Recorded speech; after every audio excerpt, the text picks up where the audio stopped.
आदर सम्मान करें, कभी भी दूसरों का अपमान नहीं करना चाहिए। यदि इस प्रकार हम सबके साथ प्रेम पूर्वक व्यवहार करते हुए अपना जीवन यापन करते हैं तो वे शक्ति हमारे ऊपर प्रसन्न होकर हमें आशीर्वाद देती हैं और मां भगवती के आशीर्वाद से हमारे शरीर में जितने भी रोग हैं, व्याधियां हैं, वे सब उसकी कृपा से दूर हो जाती हैं। इसलिए उस शक्ति की कृपा प्राप्त करने के लिए हमें उस शक्ति के द्वारा अपना तथा दूसरों का कल्याण करना चाहिए। मां लक्ष्मी की कृपा से हमें धन ऐश्वर्य की प्राप्ति होती है और धन को महालक्ष्मी का प्रसाद कहा गया है और प्रसाद का कभी भी निरादर नहीं करना चाहिए। धन रूपी प्रसाद का हम निरादर कब करते हैं?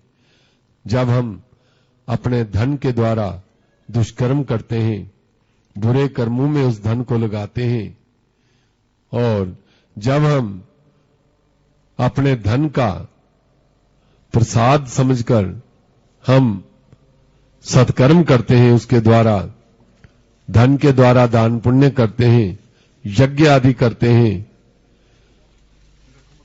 और तीर्थ यात्राओं में धन को लगाते हैं, परिवार के पालन पोषण में धन का खर्च करते हैं, या समाज के कल्याण के लिए कोई अच्छा कार्य करते हैं तो वे धन हमारा कल्याण करता है और मां लक्ष्मी की कृपा सदैव हमें प्राप्त होती रहती है।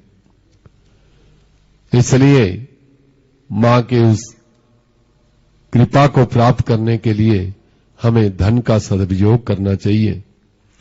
मां सरस्वती की कृपा से हमें ज्ञान की प्राप्ति होती है और हम मनुष्यों के पास यही एक साधन है ज्ञान, जिसके द्वारा हम अच्छे बुरे की पहचान करते हैं और इस प्रकार भली भांति विचार करके कि हमें जीवन में क्या करना है, क्या नहीं करना है, कौन सा कार्य करने से हमें हानि होगी, कौन सा कार्य करने से लाभ होगा, किसकी संगत करने से हम एक अच्छे इंसान बनेंगे और किसकी संगत करने से हमारे अंदर बुराइयां आएंगी।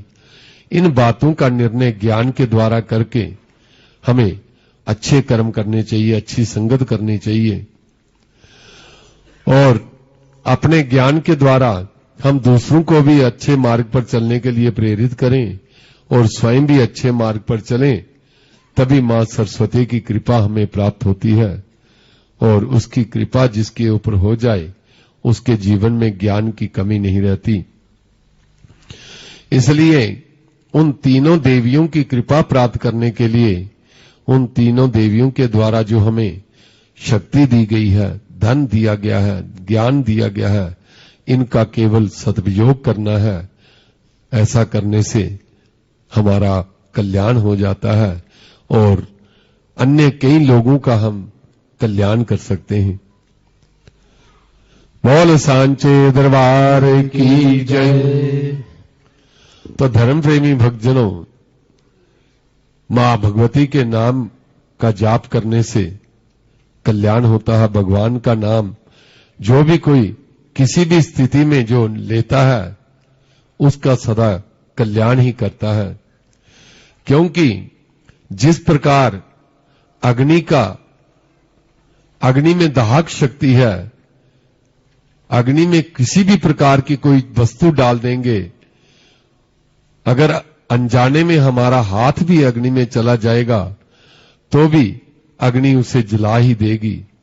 इसी प्रकार भगवान का नाम जो है उसमें तारक शक्ति है, तारने वाली, और जो भी उसका नाम लेगा वह उसे अवश्य ही तारेगी। और भगवान का नाम जो है वह इस संसार से तारने वाला है, मुक्त करने वाला है। भगवान के नाम की बड़ी महिमा है।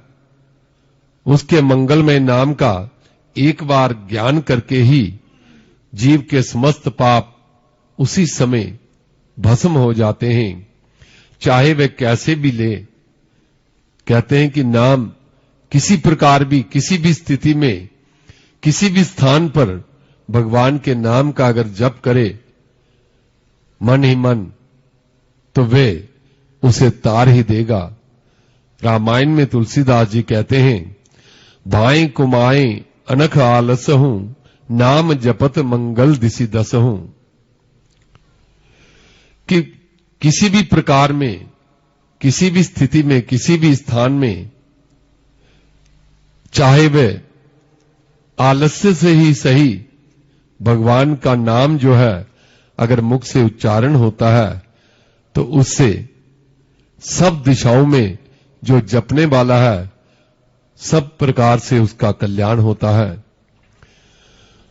और इस प्रकार मनुष्य की जो मृत्यु है वह निश्चित है और भगवान के नाम में तारक शक्ति होती है। भगवान का नाम श्रद्धा से जा, बिना श्रद्धा के भी लिया जाए तो उसमें उसने तारना ही है। पापी अजामिल के बेटे का नाम नारायण था। एक अजामिल नाम का ब्राह्मण था जो कि बुरी संगत में पड़ने से, और एक बार वह वन में लकड़ियां लेने गया तो वहां उसने एक वेश्या को देखा और उसे कुछ ऐसी अवस्था में देखा जिसके बाद उसका मन जो है उसके प्रति आकर्षित हो गया और वह उस वेश्या के साथ रहने लगा। और इस प्रकार वह नित्य प्रति दुष्कर्म करने लगा और ऐसी संगत करते करते उसे बहुत समय बीत गया और अपनी पत्नी का त्याग करके उस वेश्या के साथ वे जीवन बिताने लगा। और इस प्रकार अजामिल जो है, एक बार क्या हुआ कि अजामिल जो था वे कहीं गया हुआ था और एक साधुओं की टोली उस गांव में आई तो उन साधुओं ने उस गांव के बालकों से पूछा कि जहां किसी ब्राह्मण का घर है, हमें भोजन करना है। तो उन्होंने, बच्चों ने उपवास पूर्वक मजाक किया कि जहां जो घर है अजामिल नाम का ब्राह्मण रहता है, आप उसके घर में जाइए, वे ब्राह्मण है। तो जब वे वहां गए तो वहां वेश्या जो थी वे घर में थी और उस समय वे साधु उनके जहां गए और वेश्या ने बड़ा आदर सत्कार किया उनका। और जब अजामिल घर आया तो उसने देखा तो वेश्या ने कहा कि ये साधु महात्मा आए हैं तो इनका आदर सत्कार करना चाहिए हमें। तो उस समय उन दोनों ने उन साधुओं का आदर सत्कार किया, भोजन कराया।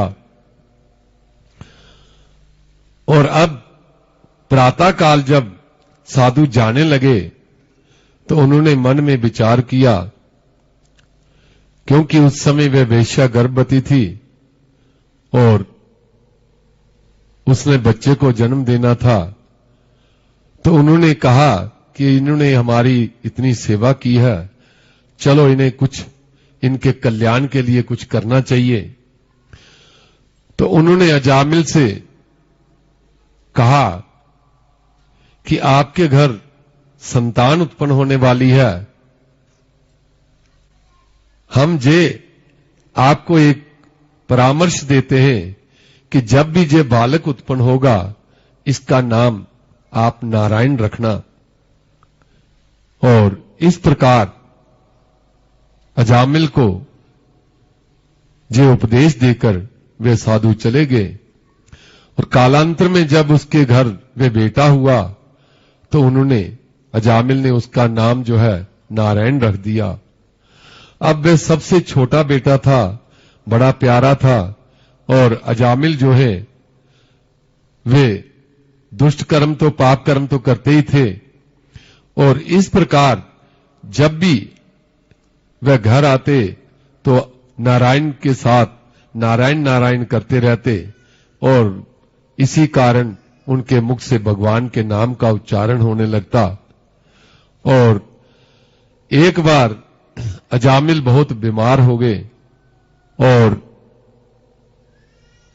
वे यमदूत जो है उनको लेने के लिए आ गए। तो यमदूतों के उन भयानक रूप को देखकर अजामिल जो है बड़ा डर गया, और उसके मुख से नारायण निकला कि नारायण बेटा मुझे बचाओ, नारायण नारायण।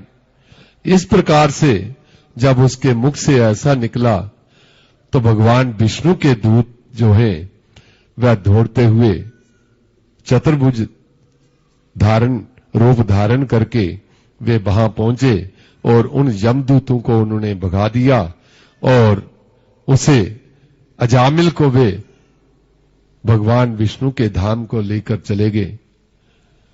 तो कहने का भाव है कि अजामिल जैसे दुष्ट आत्मा भी भगवान का नाम लेने से तर जाता है, और उसने भगवान का नाम जो है वह श्रद्धा पूर्वक नहीं लिया, अश्रद्धा से केवल अपना बेटा समझकर, बेटे का नाम समझकर उसने नाम लिया, परंतु ऐसा नाम लेने से उसका कल्याण हो गया। तो अगर कोई श्रद्धा पूर्वक भगवान के नाम का जाप करेगा, गुणगान करेगा, आराधना करेगा, तो उसका कल्याण क्यों नहीं होगा।